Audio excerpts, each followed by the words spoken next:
Cerita Rakyat Timun Mas.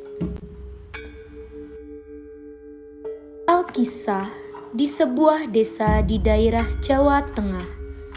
Hidup seorang janda paruh baya yang bernama Mbok Srini. Karena kesepian, ia sangat mengharapkan kehadiran seorang anak. Namun sayangnya, harapan itu pupus karena suaminya telah meninggal dunia. Tiap hari ia tiada henti, Mbok Srini selalu berdoa agar bisa diberikan seorang anak untuk menemani hidupnya. Suatu hari, raksasa hijau, buto ijo, yang kebetulan lewat mendengar doa Mbok Srini. Dengan suaranya yang menggelegar, raksasa itu bertanya, "Hai wanita tua, apakah kau sungguh-sungguh menginginkan seorang anak?" Mbok Srini terkejut. Dengan gemetar, ia menjawab, mendambakan seorang anak yang bisa menemaninya. Namun, sepertinya hal itu tidak mungkin, mengingat usianya yang sudah tua dan suaminya juga telah meninggal. Aku bisa mengabulkan keinginanmu dengan mudah, tapi tentu ada syaratnya. Apakah kau bersedia? Baiklah, aku bersedia, sahut Mbok Srini menjawab walau hatinya takut melihat sosok raksasa yang besar dan seram. Peliharalah anak yang kuberikan padamu nanti. Beri ia makan yang banyak supaya gemuk. Aku akan menjemputnya saat ia berusia 6 tahun. Ucap si raksasa menggelegar. Tiada pilihan lain. Mbok Srini menerima syarat tersebut. Raksasa itu memberinya segenggam biji mentimun untuk ditanam. Mbok Srini pun mengikuti saran si raksasa untuk menanam biji mentimun yang didapatkannya. Biji itu tumbuh dan berbuah dalam waktu yang sangat singkat. Dalam beberapa hari saja, pohon mentimun tumbuh dengan buahnya yang sangat besar, siap untuk dipanen. Betapa terkejutnya Mbok Srini ketika sedang memetik salah satu mentimun. Di hadapannya terdapat bayi perempuan yang cantik. Bayi itu dinamai Timun Mas, karena ia lahir dari mentimun yang berwarna keemasan. Beberapa waktu kemudian, raksasa pun kembali mendatangi kediaman Mbok Srini dan Timun Mas. Saat itu Timun Mas yang berusia 6 tahun hendak dimakan oleh raksasa tersebut.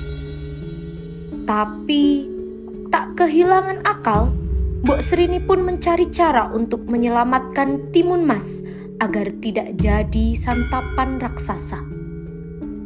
Sabar, aku akan menyerahkan padamu. Tapi, apakah kau mau? Tubuhnya masih kecil dan kurus. Aku rasa ia belum cukup lezat untuk kau makan, kata Mbok Srini. Ia sedang pergi. Percayalah padaku. Kembalilah 2 tahun lagi. Aku jamin ia sudah gemuk, jawab Mbok Srini. 2 tahun bukanlah waktu yang lama, pikir raksasa. Sepeninggal raksasa, Mbok Srini mencari akal untuk menyelamatkan Timun Mas. Ia juga berdoa supaya Tuhan memberikan jalan keluar. Suatu malam, Tuhan Tuhan menjawab doanya. Mbok Srini bermimpi bertemu dengan seorang petapa di gunung. Petapa itu menyuruh Timun Mas untuk menemuinya. Ia akan menolong Timun Mas. Simbok bermimpi, jikalau kau ingin selamat dari buto ijo, maka temuilah petapa suci di gunung itu. Mbok, Timun akan segera pergi ke gunung itu. Setelah berhari-hari mendaki, Timun Mas akhirnya mencapai puncak gunung. Ia melihat seorang lelaki tua berambut putih dan berjubah putih. Si Kek, namaku Timun Mas.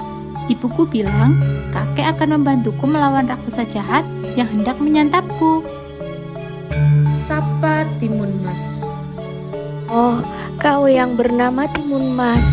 Ya, aku memang mendatangi ibumu lewat mimpi.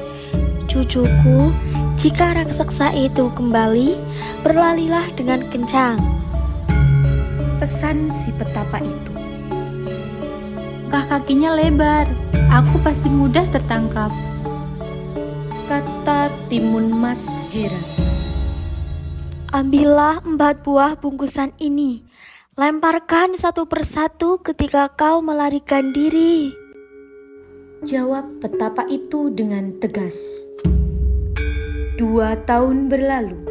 Saatnya raksasa kembali untuk mengambil Timun Mas.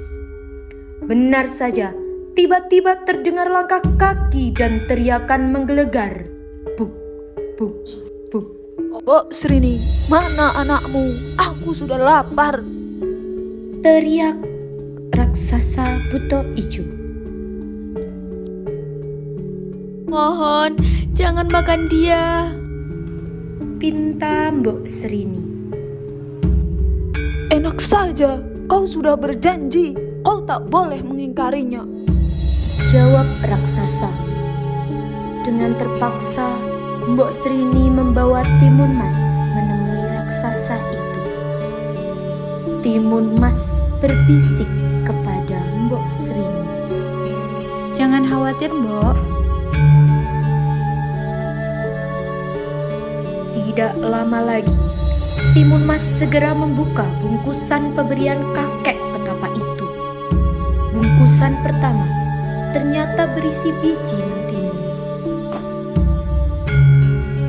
Ia melemparkannya ke arah raksasa. Keajaiban pun terjadi.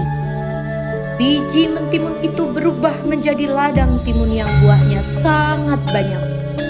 Langkah raksasa tertahan oleh ladang timun itu. Dengan susah payah, ia harus melewati rintangan dan batang-batang pohon yang meliliti tubuhnya. Namun, ia berhasil meloloskan diri. Ia bertambah marah. Kemudian, bungkusan kedua itu berisi jarum. Timun Mas melemparkan jarum-jarum itu. Jarum-jarum itu berubah menjadi pohon-pohon bambu yang tinggi dan berdaun lebat. Raksasa harus bekerja keras menerobos pohon-pohon bambu itu. Timun Mas segera membuka bungkusan yang ketiga. Sambil terus berlari, ia melemparkan isi bungkusan itu, yaitu garam. Lagi-lagi keajaiban terjadi. Garam itu berubah menjadi lautan yang sangat luas. Namun, lautan itu tak menjadi penghalang bagi raksasa. Ia berenang melintasi lautan itu dan berhasil mencapai tepi. Raksasa mulai kelelahan, tapi mengingat lezatnya daging Timun Mas, ia kembali bersemangat berlari. Timun Mas pun ketakutan melihat kekuatan raksasa itu. Bungkusan terakhir adalah harapan satu-satunya. Sambil berdoa, Timun Mas membuka bungkusan keempat yang isinya sebuah terasi. Sekuat tenaga, Timun Mas melemparkan terasi itu ke arah raksasa. Apa yang terjadi? terasi itu berubah menjadi lautan lumpur yang panas dan mendidih. Raksasa yang berlari kencang tak dapat menghentikan langkahnya. Ia pun terperosok ke dalam lumpur. Raksasa berteriak dan meronta-ronta. Namun, semakin ia meronta, semakin dalam lumpur itu menghisap tubuhnya. Ia akhirnya tenggelam ke dalam lumpur panas. Timun Mas menghentikan langkahnya. Ia lega karena berhasil menyelamatkan diri. Dengan kelelahan, ia berjalan pulang ke rumahnya. Mbok Srini yang terus menangis sepeninggal Timun Mas sangat bahagia melihat kepulangan putrinya. Mereka berpelukan dan mengucap syukur pada Tuhan atas pertolongannya. Sejak saat itu, Mbok Srini hidup bahagia bersama Timun Mas.